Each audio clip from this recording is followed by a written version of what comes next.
ডিমের ভাপা তো অনেক দেখেছেন, অনেক খেয়েছেন। একবার আলাদা স্বাদে ভিন্ন রকমভাবে বানিয়ে দেখুন তো, মুখে লেগে থাকবে আর সবাই আঙ্গুল চেটে পুটে খাবে, এতটাই টেস্ট। প্রথমে আমি 5টা ডিম নিয়েছিলাম, তারপরে আমি মানুষ বেশি হওয়াতে আমি আরও 3টা ডিম অ্যাড করেছি। তো সবগুলো ডিম ভালো করে সিদ্ধ করে ছুলে অর্ধেক করে নিয়েছি। এইগুলো এখন তেলের মধ্যে ভেজে নেওয়ার পালা। অবশ্যই একটু ডিমটা বেশি করে দিবেন, তাহলে একটা থেকে 2টাও বেশি খেতে পারবেন। তারপরে আমি কড়াইয়ের মধ্যে সর্ষের তেল দিয়ে একটু লবণ আর হলুদ দিয়ে ডিমগুলো ভালো করে ভেজে নেব। একটু আলাদা স্বাদে ডিমের ভাপা করে খেয়ে দেখবেন, মুখে লেগেও থাকবে, আবার সবাই আঙুল চেটে পিটেও খাবে, এতটাই টেস্ট হয়েছিল ডিমের ভাপা রেসিপিটি। তো আমি ডিমগুলো তো ভেজে নামিয়ে ফেললাম। সবগুলো ডিম অর্ধেক করে নিয়ে এইভাবে করেই কিন্তু ভেজে নেবেন, আর ভেজেই কিন্তু নামিয়ে ফেলবো। তারপর ওই তেলের মধ্যেই আমি দিয়ে দিচ্ছি কাজু বাদাম, রসুন, জিরে, পেঁয়াজ, আদা আর কাঁচা লঙ্কা। এটাকেও হালকা আমি মশলাটা ভেজে নিব, যেহেতু ভাপা করছি তার জন্য আমি আজকে একটু হালকা ভেজেই কিন্তু ভাপার রেসিপিটি তৈরি করব। তারপরে যা করতে হয়, ভাপার জন্য একটু জল দিয়ে দিলাম। তারপরে এদিকে একটু মশলাটা ঠান্ডা হলে আমি মিক্সিতে ব্লেন্ড করে নেব।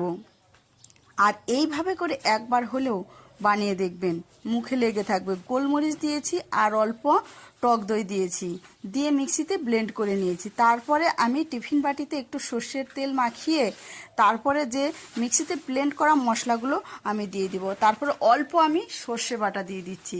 এইরকম করে হাত দিয়ে ভালো করে নেড়ে চেড়ে নেব। স্বাদ মতো লবণ আর হলুদের গুঁড়ো দিব। আবারও আমি ভালো করে মেখে নিচ্ছি। তারপরে ভেজে রাখা ডিমগুলো আমি দিয়ে দিব। একবার হলেও এইভাবে ট্রাই করে দেখুন তো, মুখে লেগে থাকবে। আর ভিডিওটি যদি ভালো লাগে একটা লাইক আর শেয়ার দিয়ে পাশে থাকবেন, তাহলে ভিডিওটি যাতে না হারিয়ে যায় আর অন্যকে দেখার সুযোগ করে দিবেন। এই যে ডিমগুলো এরকম গায়ে গায়ে মেখে দেব। তারপরে আমি কয়েকটা কাঁচা লঙ্কা দিয়েছি। যদি ঝাল কম হয় তাহলে এই লঙ্কা দিয়ে কিন্তু মেখে মেখে ভাত খাওয়া যাবে। আর অল্প দিলাম সর্ষের তেল, তারপর সামান্য অল্প দিয়েছি জল দিয়ে টিফিনের ঢাকনা দিয়েই 25 থেকে আমি 30 মিনিটের মতো ফুটিয়ে নিব। বাস, টিফিন ভাটির ঢাকনাটা যখনই খুলেছি 30 মিনিট পরে, একটু ঠান্ডা হওয়ার পরে, এতটাই সেন্ট বেরিয়েছে, মনে হচ্ছে যেন এখনই এর স্বাদ পেয়ে যাচ্ছি আর এক থালা ভাত নিমিষেই খেয়ে নিব।